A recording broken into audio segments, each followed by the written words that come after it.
Hello and welcome to this week's edition of the PodStation, brought to you by TrophiesonPSN.com. This is Kryptonite Dragon, and as usual, I'm joined by Dante Zero. Say hello, Yo. Dante. Hello. And this week, we're going to be doing a show called Let's Get Social again. And I say that because last week we had some meltdown of, our podcast. We lost a lot in the middle there. We don't know what happened. Some kind of serious technical issue probably on my end. But we never did track down what happened, so hopefully today's show will go well. Basically, social media. We're doing a redo. We're going to talk about some different things than we did last week, even though you didn't get to hear that podcast. Yeah. And we're going to try again. Also, this week we'll have another pick of the week from Dante. Yep. And we're going to call this, PodStation 18.5? Yeah. That sounds good, yeah. And in announcements, let me start with that. We have a lot of new staff. I'd like to welcome a new programmer called nquin721. And some of you may see him show up on the staff boards. He is our newest programmer and knows a lot about designing websites from the ground up.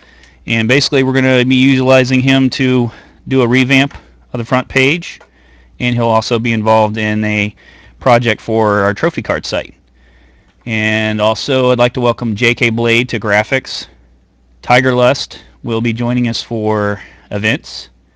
And Spratters is a new supermod. So congratulations to all of them and a lot of movement in staff positions. Thank you to 50 Quid for how he's been handling all that, as well as a lot of new cards being uploaded. Have you seen those, Dante? Yeah, there's a shed load, isn't there? Yeah, and they're cool too, aren't they? They're shiznit. Yeah, I like them.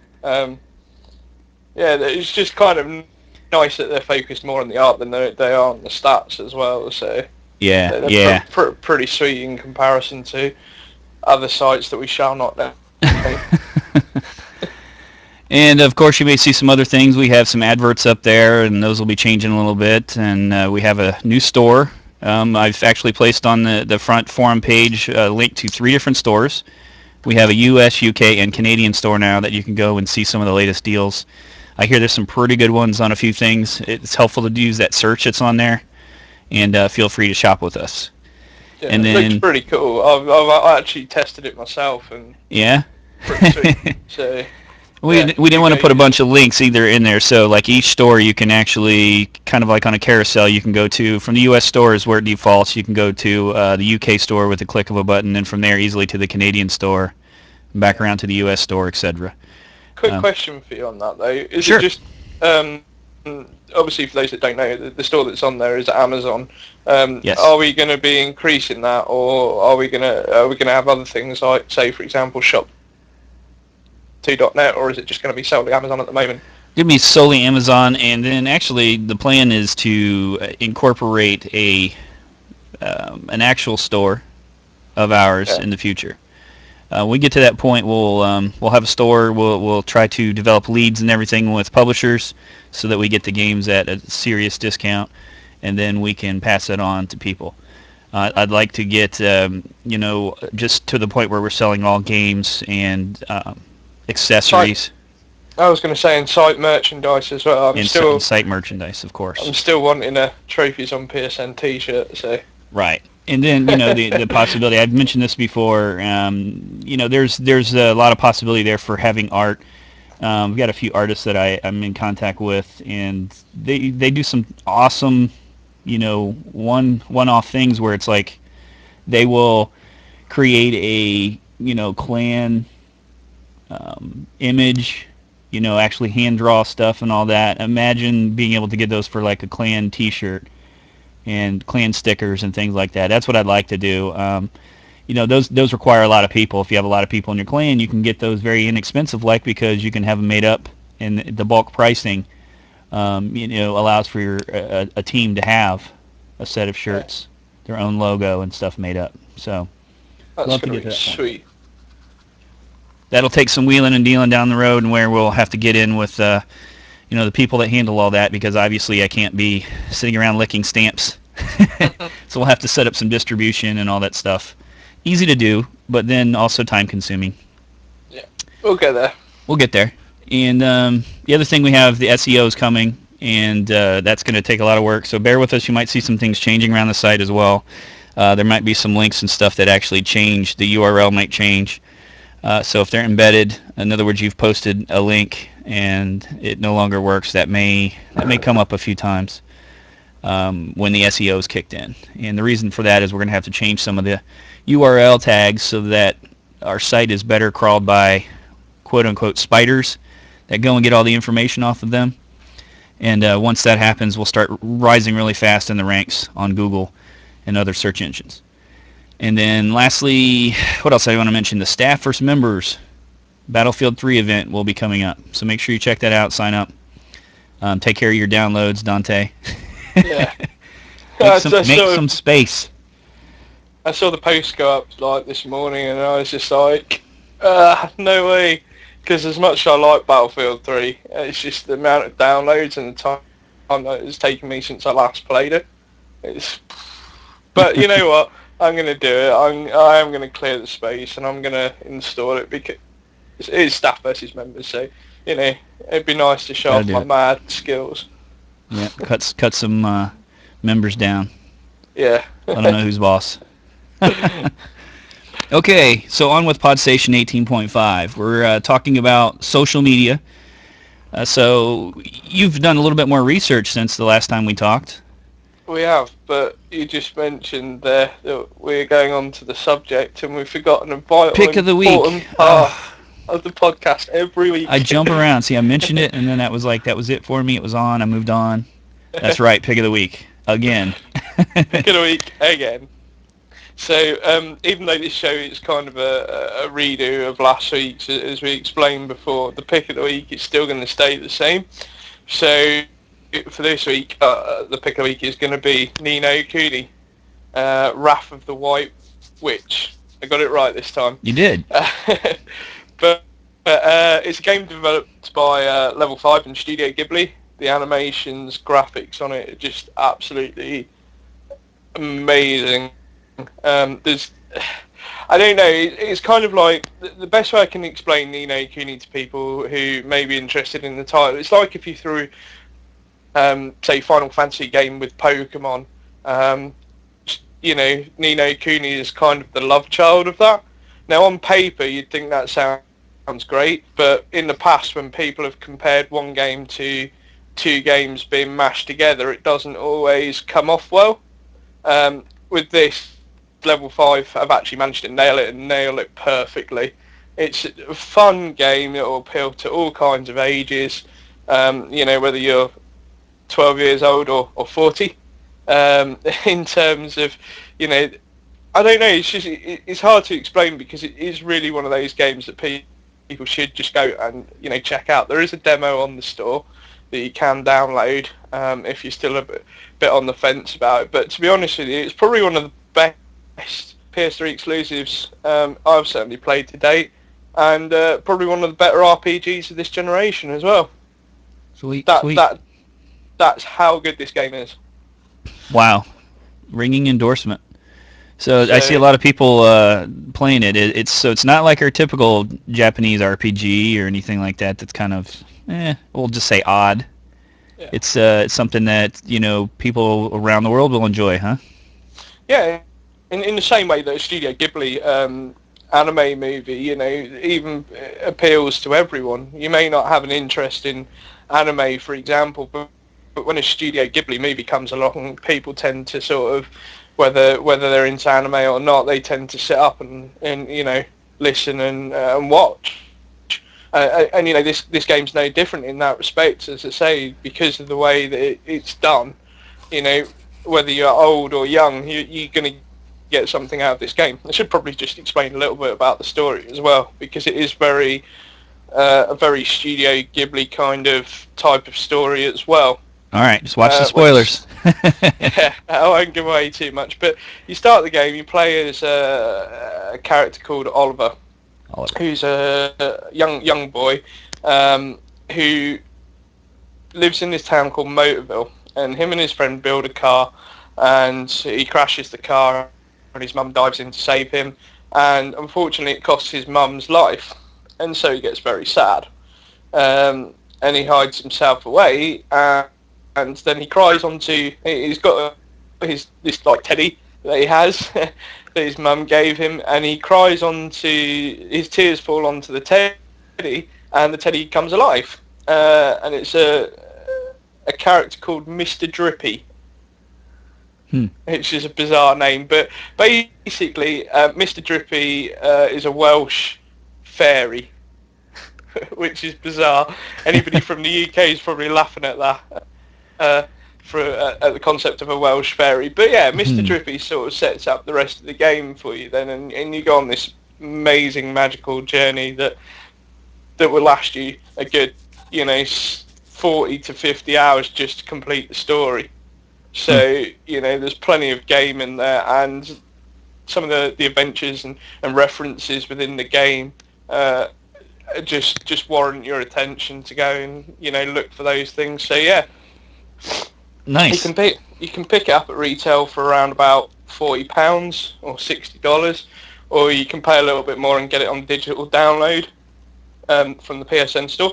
I would hesitate to recommend picking it up as a digital purchase because it is 23 gigs in size, so it will use a lot of your hard disk drive space on your PS3, as I'm finding out at the moment. But yeah, definitely worth picking up. Absolute bargain. You forgot to mention in the store, the Amazon store, you can actually find some discounts on some of those as well.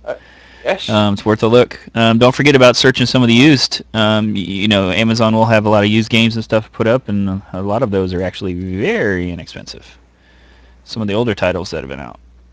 But yeah, I'd completely forgotten about it. I'm glad you mentioned it now. But yeah, do check it out on the Amazon store. I think it's about £40 on there if you're using the the UK one. But I imagine there'll probably be some pre-owned versions there as well. So do check it out. It's completely worth your time. Cool. So, what do you got to tell us about social media? Yes, we should move on to this week's topic. The original reason for sort of addressing this was the rumours regarding PS4. PS4. As you know, we did a show on this, 3 or 4 weeks ago now, I think it was? Yeah. Something like that. And we talked about some of the things we'd like to see, but I don't think anybody saw this particular rumour coming, which was the ability to have the last 15 minutes of gameplay recorded and share on the fly. So you'll effectively be able to record your last 15 minutes of gameplay, send it to your mates on PSN, upload to YouTube, or edit it all from within the game itself, regardless of what the title is. So whether it be a next-gen Call of Duty, an Assassin's Creed, or a Sony IP, you'll be able to do this. And there's also rumours suggesting that Sony will be looking to build their own sort of social network, so to speak, with competitions that can be held between PSN friends and also within the community in general. And so that's actually rather intriguing feature if it's true, that it would be a great addition to the next generation console. But here's the thing: social media is so present in this day and age already, with the likes of Facebook and Twitter, and so on. So the question really is, we need to look at all aspects of social media as it is now and where's it going, because I'm still very much of the opinion that even though people are hesitant to use some social media, it's going to be built into everything that we do going forward in the future, and there is no way of getting out of it. It will just be in every device. So, it's going to be an interesting look at this. First of all, how do you feel about this new particular rumour? Is it something you're going to utilise, Katie? Well, this is something I mentioned to you before. I'm not completely convinced. I like the idea of YouTube, even though we're not talking again direct social media like Facebook and things like that. But I'm a big fan of YouTube and videos. So anything with the streaming of the videos like that, I think, is an awesome feature. I'd like to see them combine that a little bit with the idea of Facebook, where you have more of the social, the interaction. If they built a Facebook, YouTube kind of compilation that worked well together, something like that would be awesome. Even if Sony did that on their own and started to create their own network of some sort. But ultimately, again, we're just talking about gaming videos, so I don't know. I don't know how far it'll go, and it'd be good to be able to make videos easier. But as far as the social media aspect, I think from my feelings that I'm kind of old school. I like social media, but then at the same time, I see a lot of problems with it that keep me away. And I guess I'll have to see how it's employed. How it's going to work. Well, So see, it's interesting direction for Sony to take because, we quoted these figures last week when we tried to tackle this topic before, that essentially Facebook has 1 billion active accounts. There's over 1 billion tweets sent every day. And a lot of these things all kind of link into each other. As you say, with the YouTube, you'd like YouTube to have more Facebook functionality, but the thing is, YouTube wouldn't be the giant it is today if it hadn't been because of services like Facebook and Twitter that sort of elevated the popularity of it. You go on YouTube now, watch a video, and all you have to do is essentially click one button and you can share it with all your friends and family or your Twitter followers. yeah. And so, as I say, it is something that's going to be ever present. Now, the thing is, I've just lost my chain of thought then. Well, let me back up and say this. Yeah. One of the things with social media is an interaction between people. Yeah. And that's really what you want to try and spur. And when you're on Facebook and things, like as I had told the story to you before, I was on Facebook and I had a lot of my close personal friends on there, and we chatted and whatnot. And along came my high school reunion and my 20-year high school reunion a couple of years ago, and that caused an explosion on Facebook, where I was literally just tacking on hundreds of people that were talking to me about the upcoming meetings and the night before party and all this stuff. And the next thing I know, I'm signed up to get everyone's Facebook updates sent to my phone, and I was just barraged with 2:00 in the morning somebody's update that they were doing something ridiculous or whatever that nobody should really care about in essence. Yeah. And it dawned on me that you don't have a real close connection with people in that context where you have a ton of people. And it's really more of like a close friends and stuff like that thing, where I'd rather call them on the phone and talk to them and not expect that I've got a tweet about my life or Facebook, update about my life, that I'm walking my dog or, I'm working out at the gym or whatever the case may be, because those kind of things are like, they're not really sharing with someone, they're sharing with everyone, and so they lose a little bit of the value. They're very impersonal. The quantity of the updates, if you're following a bunch of people and they're tweeting you videos, or they're Facebook and saying, hey, this video is awesome, watch it, and you've got hundreds of people doing that, then it's an overload to the point where none of them are important. And at the other end of it, then you've also got some of those privacy issues I was talking to you about, where even if you don't list your information, if all your friends live in the same city as you, then what we're really talking about there is you're easy to find. Your name's up there. Your kids' names are up there. And as you know, I'm a private person. My history in law enforcement means that I'm a little bit skeptical about putting any of that stuff out there. I don't want certain people to find me. I don't want to put my family at risk.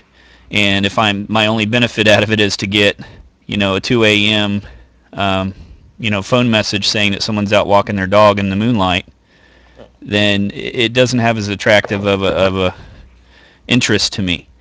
Whereas, like, YouTube videos and things like that, if I had friends that we were watching the same kind of videos and we were able to tweet that, and we were to have a little bit of that, the chat room functionality, I guess, about some videos and stuff between us, I think that would be really cool. That YouTube, Facebook combo I'm talking about a little bit. But then again, I watch a ton of other videos. I don't just watch gaming videos on YouTube. I watch a lot of other things. So, it's hard to say. I mean, people pick and choose things that they really like out of social media, and they go with it. A lot of people play games on Facebook. And, that's fantastic when you're playing Farmville and you're able to hook up with, hundreds of people you went to school with and play Farmville. But when you're like me and you're not interested in Farmville or the Mafia thing or whatever, all the other stuff that was popular on there, you're just getting just all these invites and everything just flooding into you, and it's like you've got to get on there and control that, and you either turn it off for everybody or you have to sort through it.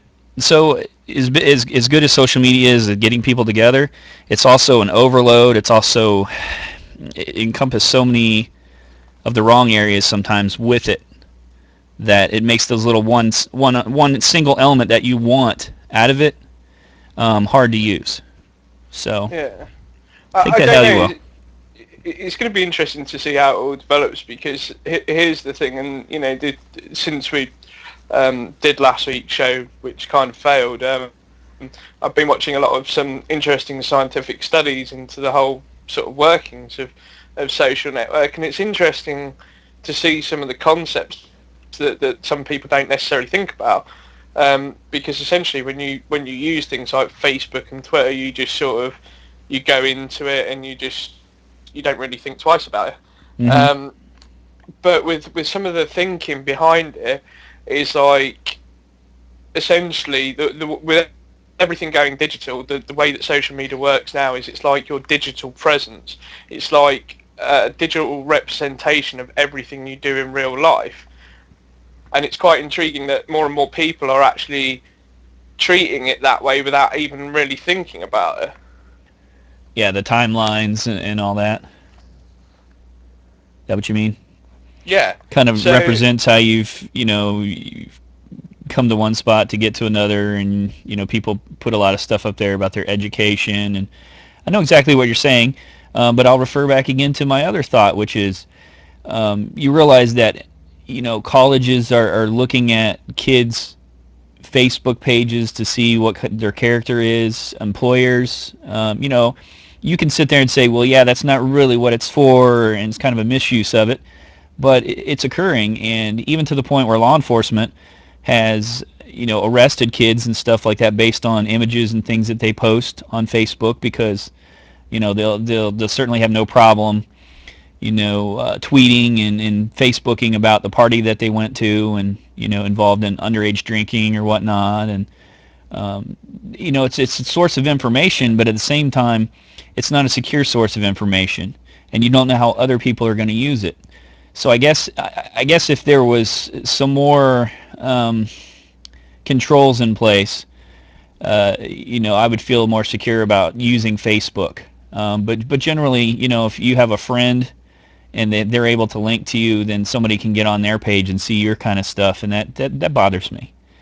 yeah, but then I mean, some of the things you mentioned there, in some respects, are kind of like things that are still, I guess, what you could class as kinks that need working out. I mean, the general policing and social media, to a certain degree, there needs to be some kinds of rules there. But I think also that social networks do have an element of responsibility in terms that they need to start educating people, that are using these sites to conduct themselves the way they would conduct themselves in everyday life. Because, as I say, with it being essentially a digital representation of effectively your real life, and that being able to be spread instantly across the World Wide Web, it's kind of like, you do have a responsibility. You shouldn't be putting essentially stuff out there that you wouldn't normally, say, have a conversation with somebody in real life with. Well, Um, I don't want to nitpick, but let me throw some examples out there, because I want to clarify how, in the bigger scope of things, who do you say is in control of policing that? Whose responsibility is it? Because when you look at Facebook, you've got a billion people. How do you make sure that there's not underage kids representing themselves as adults? How do you make sure that somebody isn't, going after those kids as a predator and getting their information passed over Facebook that a person would share with their friends, like, hey, yeah, I live at such and such, and they think they're talking to maybe even somebody they go to school with because they've got that Facebook name. And there's no verification there. There's no way to expect that Facebook can verify that. And then even things that you harmlessly say to people. You'd tell your friends about a vacation, wouldn't you? You'd post that. You'd maybe post it on your wall. Yeah. But hey, if I know you live in the same city as me and I'm a burglar and I see your wall post that you're going on vacation, hey, that's awesome. I'm going to come by and steal your TV while you're gone. Yeah, and I think that's where the education from people like Facebook comes into play. Like, they need to be able to sort of say, because as you mentioned, there are security issues there, but users have full control over that. How many people actually do change the settings and actually look into it? I couldn't hazard a guess at the amount of the figures involved with how many people have actually changed their privacy settings on it. And Facebook in some respect needs to, take some actual direction with that, sort of start educating people, because at the end of the day, let's be honest, it's a social network. For them to be educating people about new features and stuff, it's going to be dead easy for them because they can put it out to their billions of members straight away. Mm-hmm. So, in some respects, Facebook bears a bit of a responsibility of that, given the nature of the beast. But at the same time, it still also relies down on changing the attitudes of people that are using the social networks as well, and actually getting them to conduct themselves, as I say, they would do it in real life in some aspects. If you were, say, for example, as you mentioned with the vacation thing, if you put on your Facebook wall that you were going on vacation, same way as if you were out and about in public, you would tell your friend you're going on vacation, but you would also have someone looking after your property while you're away.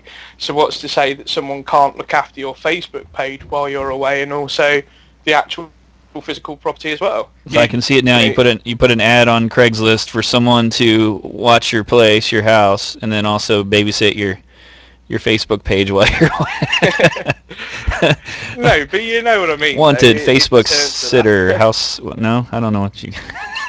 But I mean, the BBC did an interesting thing into this as well, with like user information and so on like this. And there was a guy that a technology expert that was part of the interview, and he said he didn't use Facebook or Twitter, and yet he was still able to gauge a woman's work of employment,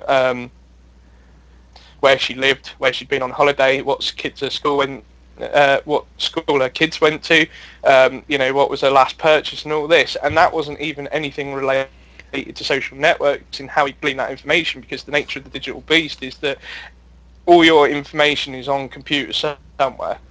And it doesn't matter if you abstain from using computers at all. If you say want to file a loan with the bank or whatever, the bank's going to take that paper and put that digitally. So your information is always going to be around somewhere, and people still have access to it. At least within social networks, in some respect, you have more control over the information you're able to display, and you can have more fun with it in that respect, because you have more control. You can, if you want to I think that's the other aspect that we forget as well, is that with social media, the ability to be also quite creative with the whole thing is one of its probably most appealing things, because we're looking at this from the standpoint of, well, you have Twitter, you have Facebook, so all you're doing is posting status updates or 141 characters on Twitter. But you can actually be quite creative with that. I remember a project not too long ago, which was someone tried to write a book using Twitter statuses. I often see people doing fantastic photography projects and posting them up on Facebook, because it helps get those people's attentions as well.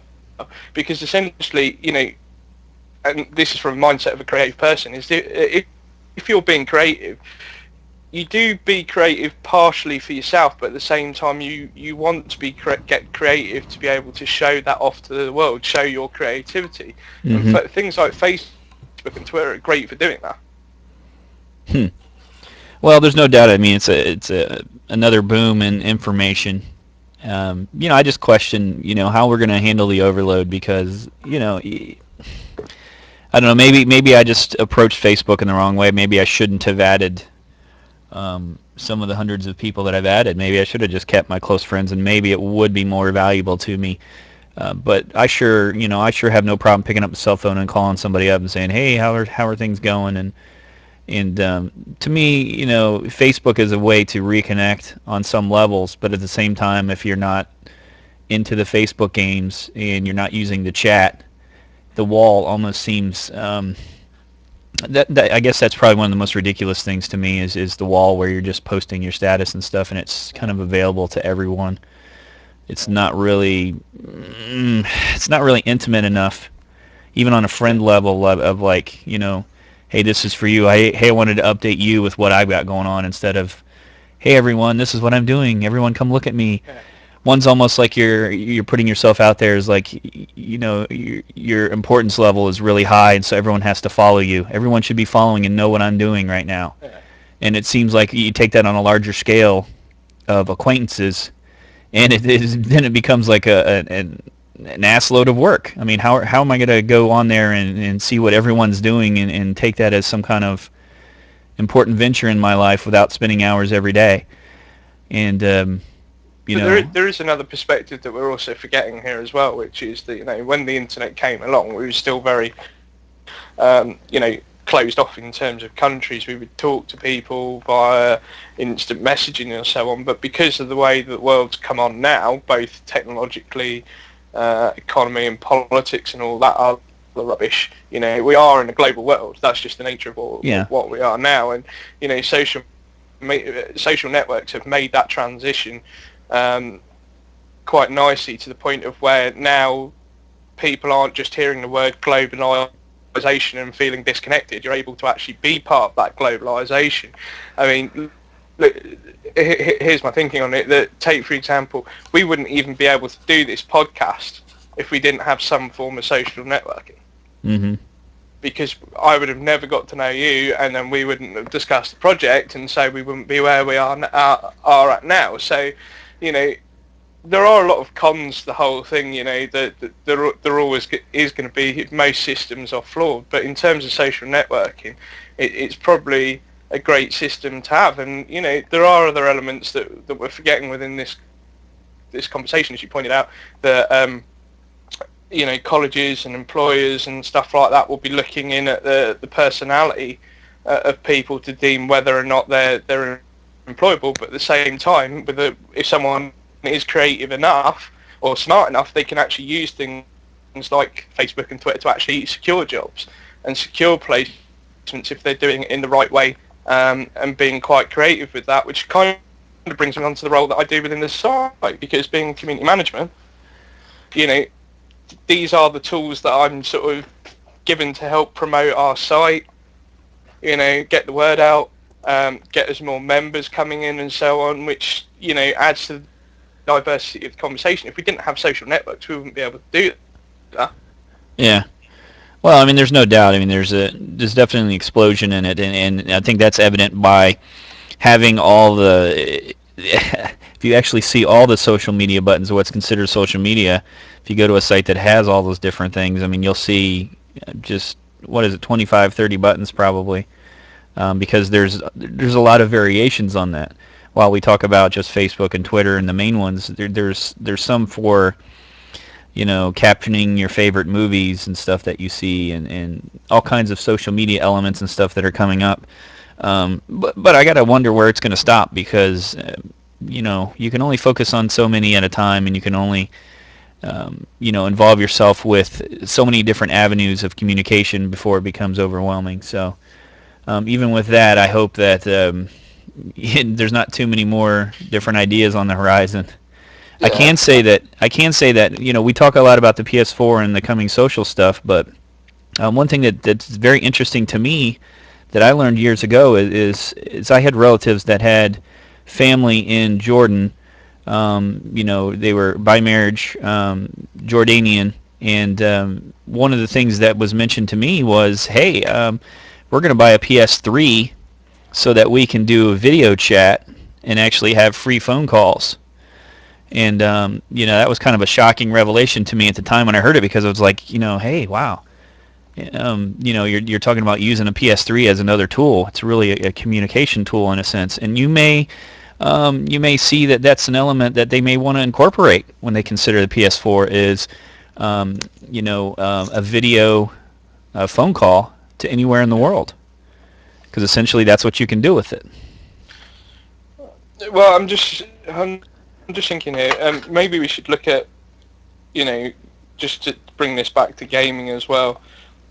Do you think that a lot of developers have missed a few tricks with the social media thing? Because we're sort of looking at this from personal standpoints, but we do also have to remember that there is a business element behind this as well. You look at all the new releases that come out, and there's a huge marketing campaign, but it's not like the old days where you'd put up thousands of billboards. You now have thousands of billboards plus, teaser trailers that are then pushed around on social networks, and then you have things like what Square Enix are doing with their new game, where there's an alternative reality sort of puzzle to solve to get the next piece in part of the marketing materials, and it's a great way to do it. But at the same time, a lot of games, for example, will rely on social media to drive sales as well. We could probably take some games, for example, like we talked before about Pixel Junk 4am being able to perform music, but then tweet out that you're actually performing a live stream, which would then, people could pick up on Twitter and go, someone's performing live music on PSN. I'll go log up, fire up the game and see their performance. You know what I mean? And like with Pixel Junk Shooter, for example, you can record video footage and upload it to YouTube there and then in the games. So I do wonder, because the YouTube tools are actually something that's built into the PS3 dev kit.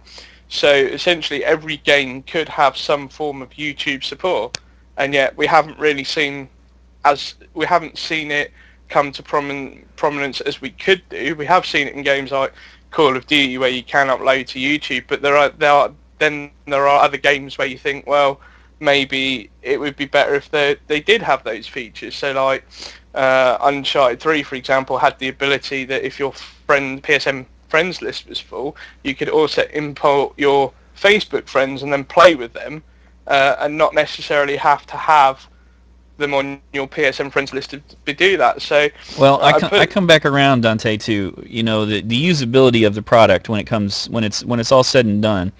Being able to send videos of your gameplay footage from a game, while interesting, doesn't serve a larger purpose. Now you've got trophy hunters and stuff.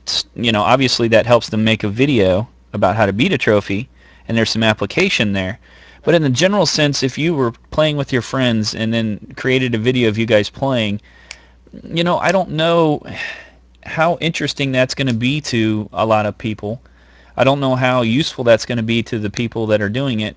In what context does that not get old fast? I guess, like when I look at how I use YouTube, I don't look for, gameplay footage and stuff. That, if you're showing me how to beat a trophy, I'll watch it. If you've got some interesting commentary and you're doing, some help information on there or podcast, your opinion, I watch that. But just generally, I guess, there has to be a link between the social media and the gamer that makes sense. I don't know. I think when they put these features in, I think it does kind of make sense. And there's a prime example we can pick on where thanks to social media being what it was at the time, we're now talking about a game that grosses $1 billion every year, and that's obviously Call of Duty.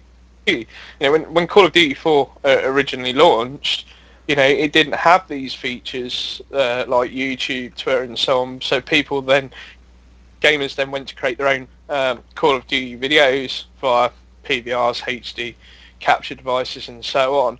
And not only is that now evolved into a point where those features are now included in the game, but it's also grown the popularity of it. You just have to look at some form of Call of Duty article over the course of a year, and it'll easily attract millions of views. So there's obviously, in some respects, as much as we can complain about the quality of the Call of Duty game, it has done Activision great wonders in that respect, and it's also created a community of its own as well. Mm-hmm.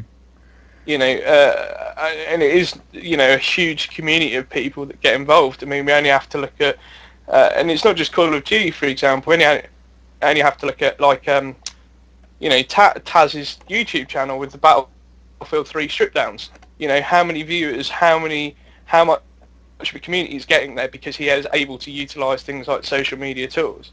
And you know, if what I do wonder is that if more games developers had sort of had the foresight to implement that, could we, you know, be looking at a bigger game community now than we do have now?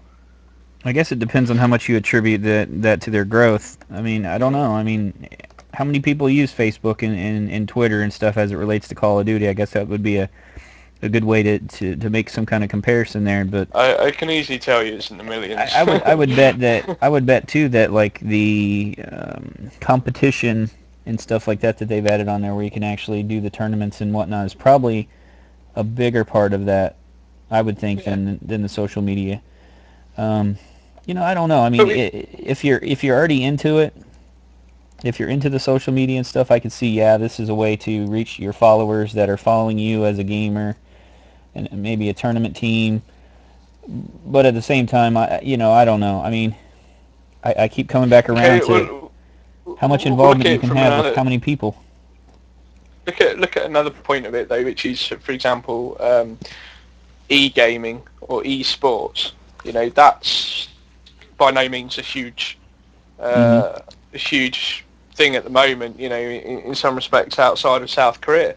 You know, in South Korea, e-sports is huge. It's slowly growing across the world with things like Major League Gaming. But you know, in the grand scheme of things, when we talk about accessibility of games, you know, billions of people have access to games, and yet these sort of things are still only attracting millions in small numbers. And so social media, you know, certainly from a gamer's perspective, is a tool to be able to get involved with that as well. You know, and e-gaming, esports is going to continue to grow, and you know, that's in part to gamers being able to jump on social media and say, well, I played this Call of Duty game, how great would it be if that was in esports then have real-time feedback and go, right, well, if we put that in there, we're going to attract more people, and that's great, because then we can start our own social media sort of community that helps us grow that in the grand scheme of things. And you know, in some respects, Trophies on PSN websites in that same boat. In some respects, you know, we have the forum, we have the site where people can go and talk over a daily basis, but at the same time, you know, we want to be able to do things like give people the latest news straight away, and you know, pass it on, and you know, for them to pass it on to their friends and so on, which then in turn attracts us new members. And you know, as you mentioned at the start of the show, in some respect, you know, SEO, you know, does tap into social media as well. Mm-hmm.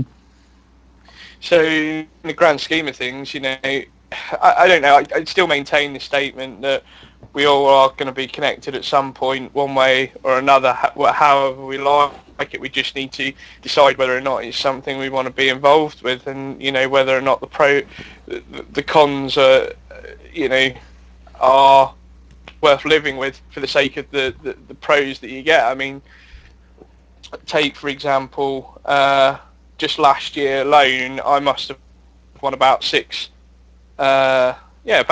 games for free just by using Twitter. Wow. You know, I think it was Doctor Who, Call of Duty on my Vita, some other stuff as well, and that's just by, you know, getting involved with some of the smaller communities that social media allows to grow. Because if you think about it, without social media tools, a lot of these smaller communities would just stay small. They wouldn't have anything that connects or links them to the outside world. In some respects, that's what social media is great for. You know, you say about you know, posting walks with dogs and stuff. Yeah, I can kind of see, you know, the skepticism to get involved with that, but at the same time, you know, from you know, certainly someone who's very intrigued by the latest news, the latest gadgets, the latest tech that's coming. I don't care if I get a Facebook status at 2 o'clock in the morning, because if it's a new console announcement or a major thing within our interests, I'm going to read that thing. Yeah. You know, Well, and we talked before too quite about often I like do. community managers and their use of it, and I can see there's a lot to benefit a community manager in using social media outlets. We also talked before when we did our prior Yeah. podcast number 18 about the effect that has on people coming and not finding their answers though. And let's talk about that again. Let's talk about how community manager could be a very good tool, but at the same time it could be lacking in terms of support or real answers, because I think this is important too. Anyone that's in charge of social media, if they put themselves out there as having the answers, or they can troubleshoot a problem, or they can find out about something that's coming, and then they can't, I think that you're going to find more companies that it's very blatantly you're talking to really just an advertiser, someone, you're talking to a mouthpiece, you're talking to a person that's paid just to shine as much light on the company as they can. And if they're not really involved in all those other areas of actually taking your feedback and delivering it to people that count, which can happen with a large company, then really they're letting their people down with their social media. So there's some responsibility there too. Yeah, and I thought more about this from the conversation we had before, and in some respects, I see what you're saying, but uh, on the flip side, I guess that really just boils down to how good that community manager is. How good's that person? How much of an interest they have in the whole thing to be doing the job in the first place, as to whether or not they're able to provide the essentially a good quality community management experience. Well, We talked. does the term community manager automatically imply that they are involved in all aspects? What I mean by that is your Activision now. You put a community manager out there. Let's put you in that role. You're the community manager for Activision, and you start tweeting and responding to things, and someone asks you, hey, this doesn't seem to be working. Can you tell somebody that this needs to be fixed? How do you reply to that? Is that something where the company has a responsibility to say, look, community manager, make sure everyone knows that you're not a tech person, that this isn't the place to go for problems? Or you're only the person that, you're announcing things that are coming and changes and improvements, and we'll just pass it on to you, and you'll be announcing that for us? Or you're to get with people to create groups and subgroups within the community so that people have more fun? And is it the responsibility of the community manager, someone that might not have the resources and their job might not be designed to have input with the big bosses to find out the answers for their community? Or is it the company's responsibility to either clarify what that community manager's job actually is, or to make sure that person has all the tools?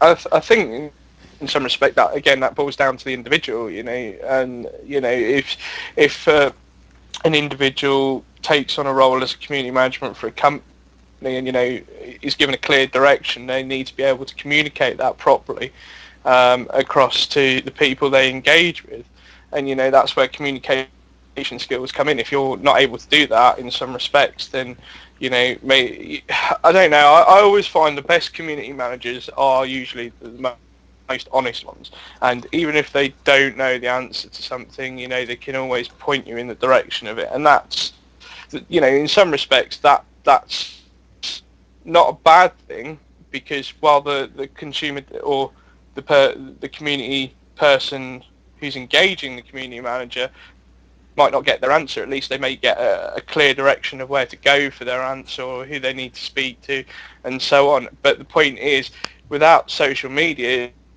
or a community management, you wouldn't have those lines of engagement where you could get an answer within a couple of hours, and you don't have to worry about it too much, similar to, let's say, firing off an email.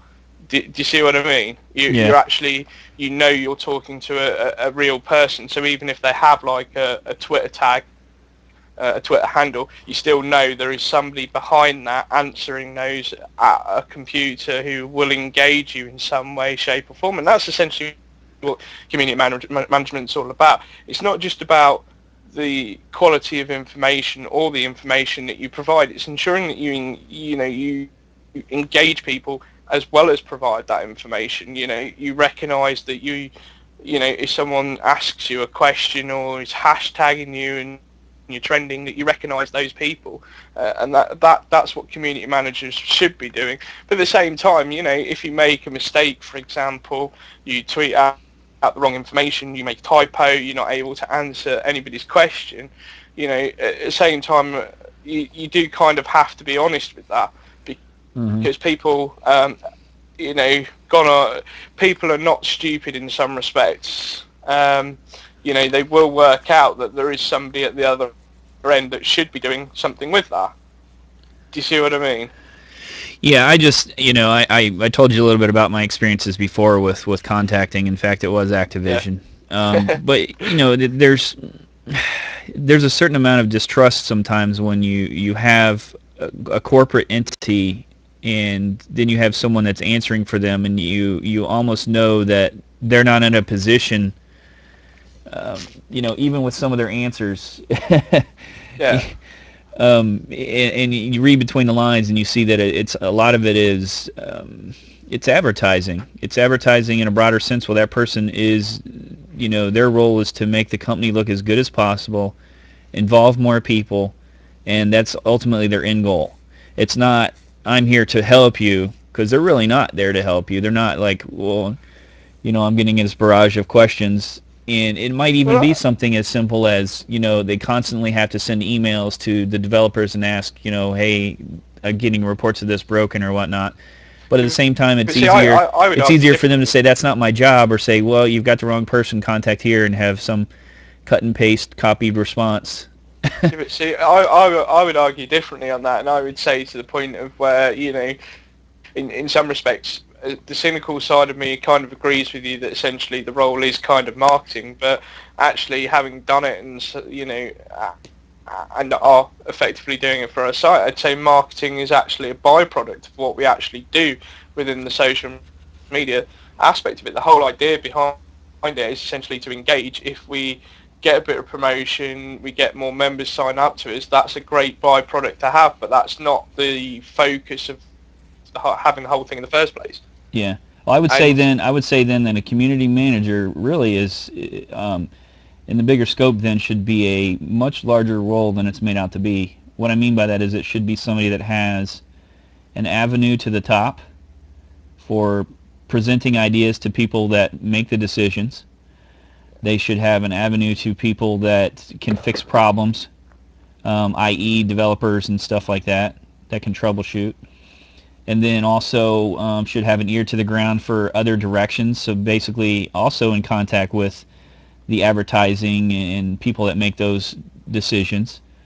And then ultimately too, there's a lot of responsibility there for, not releasing things that are, so they almost need to have someone that they are corresponding with regularly that is an overall position in the company where, am I okay to release this, or someone's, discovered something that hasn't been released yet, can I talk about it? Because there's just there's a lot of responsibility I see in that, especially on a corporate level where the job almost looks so complicated that you'd actually have to have a person just kind of on scene, would have to be really involved in everything that's going on to be an effective community manager. And then you wonder about that person's time doing whatever their other job really is, as opposed to tweeting and Facebooking and developing their responses all the time. Well, so, from what you said there, it's essentially that's how you do gauge the best community management in some respect. There's some great community managers out there that do fulfill all those roles. You just have to look at, say, Ryan, I can't remember his surname, I think it's Pendergrass, of Marvel, who goes to the film shoots, takes shots of the things, including the new S.H.I.E.L.D. TV series, is tweeting the latest comic books, art and stuff like that, and he really does engage the community. And he's just one example Mm-hmm. of great community management, because he does have that access in terms of those levels. And you say about, well, what other roles do they do? Well, essentially, that's what a community management is in some respects. It's a jack of all trades, Mm-hmm. and that's why it's becoming a So more. I'm not familiar with him, but I'm going to say he probably has some serious access to anywhere he wants to go. That's the only way his job will work.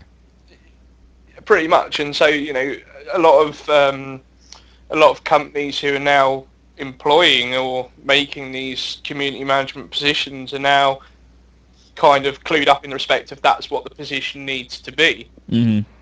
Yeah. Do you see what I mean?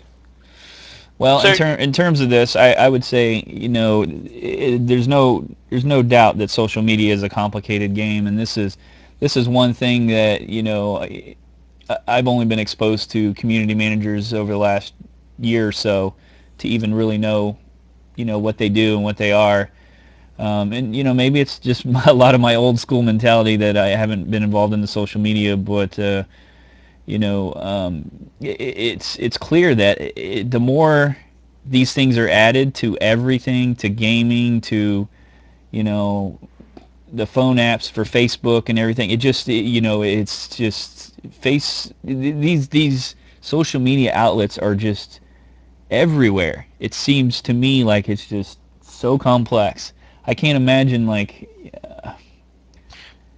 here's the beauty: it seems so complex, but it's so simple. It really is. It's not as complicated as people perhaps think it is. And as you point out, it's one of these things that are everywhere, and in some respects, it's going to continue to grow. And I think the way to look at it, yes, from my perspective, is you watch the news and you see companies and you see economies and presidents and prime ministers all talking about globalization and what they need to do to improve this economy, and how to globalize this and what emerging markets are here, this, that, and the other.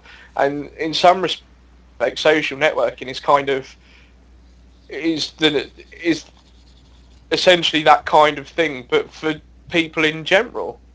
Being able to make new friends and open new avenues for them and new options across the world without all the gruff that politicians and all that other crap have to go through. I don't know.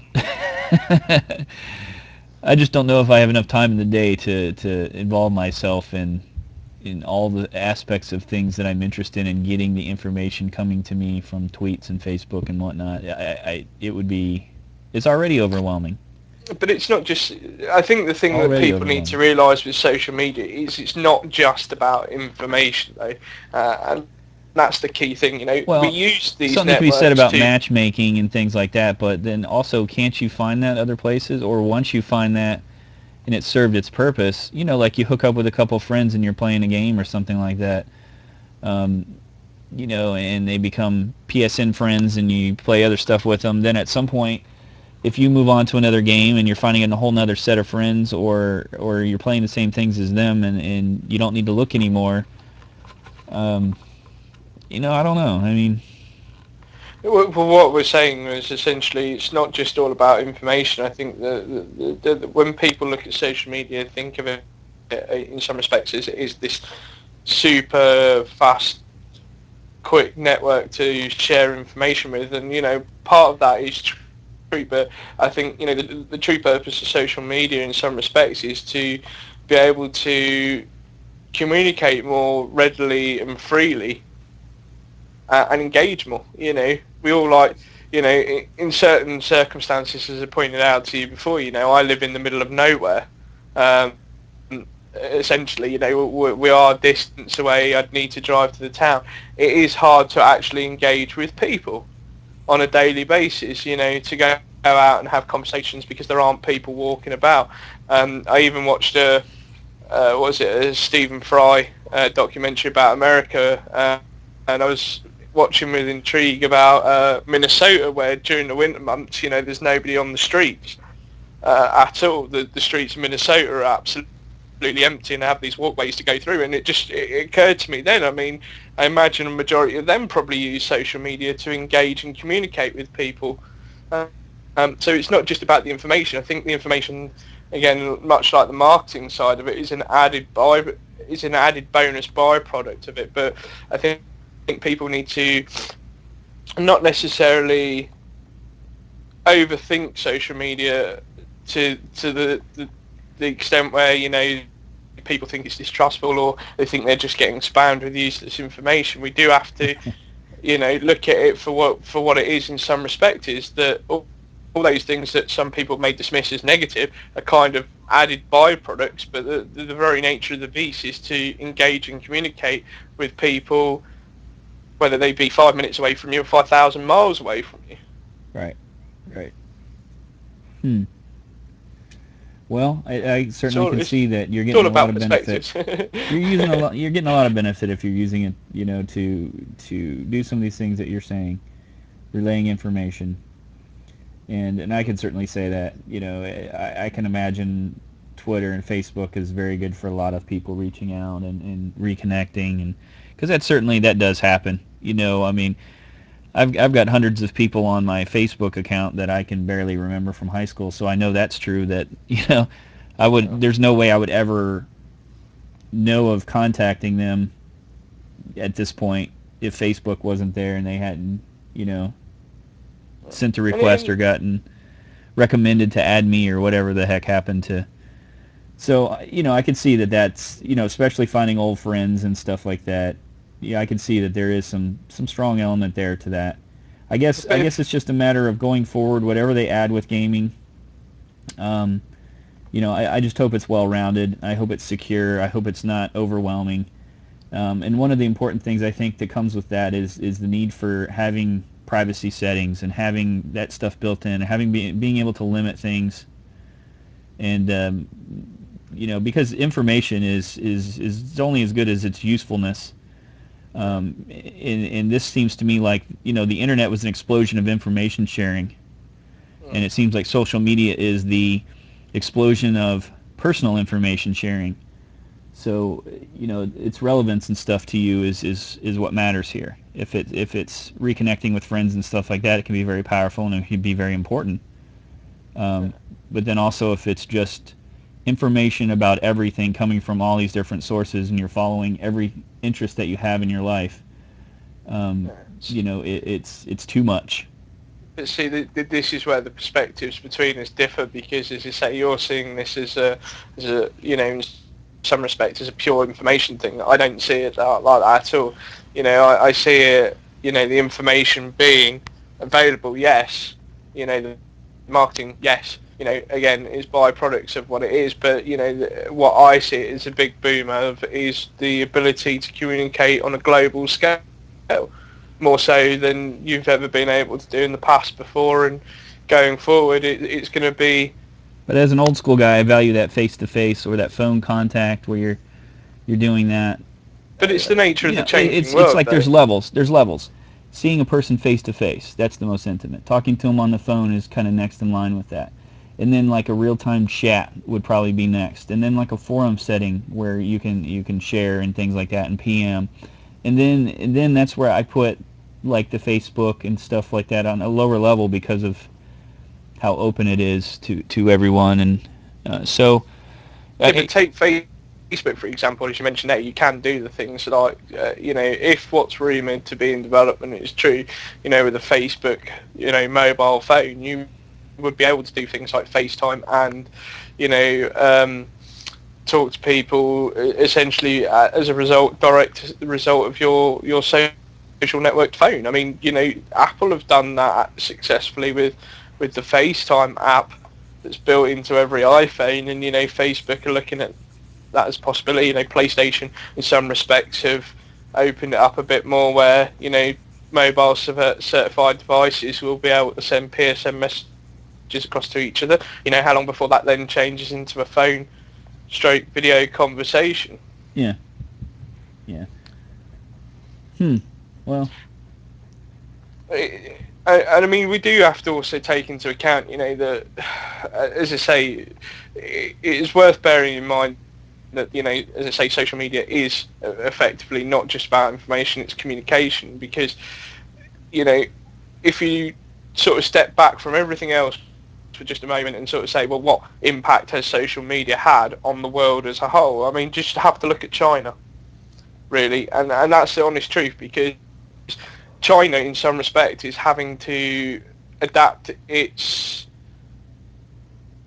the way it operates as a country because of these now readily available tools for people to communicate. If something bad happens, someone can communicate to their friends and so on, and it's no longer a case of where it's an enclosed country, and so it actually then shapes how China pushes forward with its economy. And it's not just China that happens; it's happening in America, it's happening in Britain. Because people are able to freely communicate so quickly and so effectively.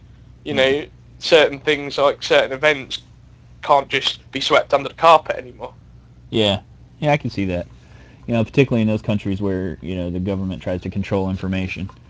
Yeah. But Yeah. that's going to happen no matter what, and it's the same can be said about countries that don't have the technology yet. Once they get to that point, it'll be a boom for them. But to come back to the gaming side of things, I'd say when you take that case in point in question and apply that to the gaming industry to a certain extent, I have to say, if what's rumoured, as we mentioned before, is true, fair play to Sony in that respect, because what they're essentially doing is not only are they challenging the effectively powerhouse social media that's out there, but if, say, as you mentioned, a Sony service on the new PlayStation doesn't work as effective, the word can be then spread within their own internal social network so quickly that it could have damaging effects, or it could actually improve how quickly Sony goes about repairing and fixing things if they're broken. So we do have to give kudos to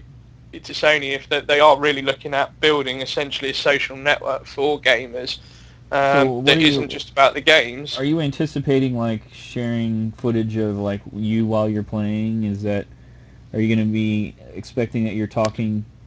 Because you can already talk to multiple people. You can already do a video, conversation across the world. Yeah, well, I think it's a given that the quality of the quality of those offerings already is going to improve. With better cameras, faster interfaces, and so on like that. I think Sony needs to keep improving in that respect with the next console. But I also think that we may see new ways of engaging with each other. I think AR's going to play a factor in. You don't think we'll be sitting around with a multiplayer match and everybody's camera comes on and you're playing Call of Duty while I'm sitting there in my underwear? You're sitting there watching me on camera. It's not going to be like that. Then you're anticipating that it'll be video sharing for the most part, or footage. I think video sharing would be a big thing, but I think what you've just mentioned there is already actually available in some games already. I think what you'll now see is, instead of it being an added feature of a game, it'll be an added feature of the system. Do you see what I mean? So it applies to everything. So whether you're playing Call of Duty, or you're playing Assassin's Creed, or you're playing a Battlefield, or a Ni no Kuni, for example, you will have the ability to video conference with people while playing those games. They do have to look at the UI and sort of see how they are able to implement that without it being too intrusive in the game itself. But I think what you'll see with Sony more so is that there will be a social network available there, because I imagine they'll have their own essentially video sharing service. I imagine there'll be some kind of broadcasting involved with that as well. Not just to other social networks, but within Sony's own network itself. So, say for example, you recorded 15 minutes of game footage, you could choose to upload that to YouTube, Facebook, or you could upload it to Sony's own network and then make it available to everybody in public, so that when you log on to PSN, you might get a notification that says, look at the latest public videos, or look at your latest friend videos, and so on like that. So I do really think that Sony are really going to push some form of social network integration with the new system. And that's just one example. I'm sure given the way Sony innovate on a regular basis, there's probably going to be more more to come with that.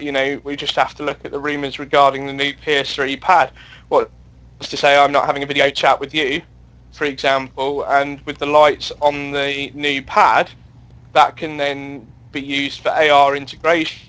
So, for example, I could have an alternative reality. I can change the pad into an alternative reality object during a video chat, and we can have a laugh about it. So, for example, I could change that control pad so it looks like a pint of beer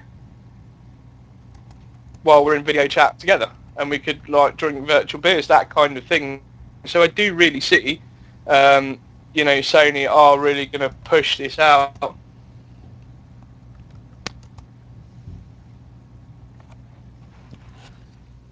Yep. Dead silence there for a minute.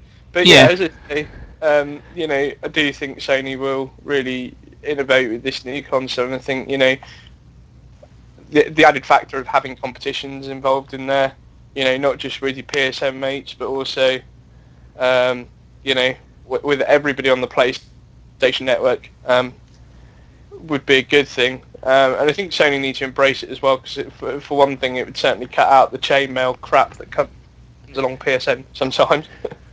Oh yeah. I don't know if you've got those. Yeah, I get those all the time. I don't know why people think that sporting that stuff is real. Yeah.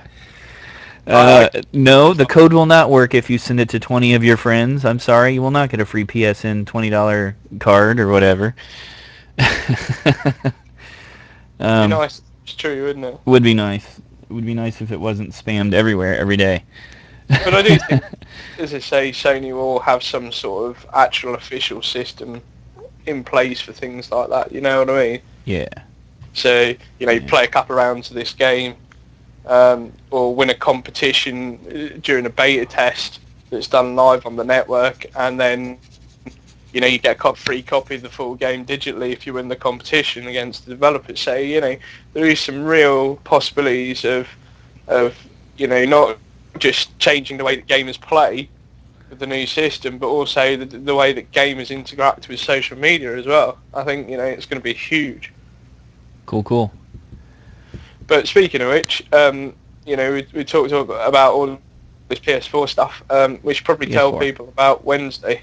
Wednesday is the 20th. Yes. And for those of you that are not aware, Sony has a big announcement on the 20th. It's not announced what the announcement is going to be. But I think we were all pretty clear that it has something to do with the PS4. And so Dante and I actually would like to have a broadcast following the announcement on the 20th, where the two of us will discuss what was released.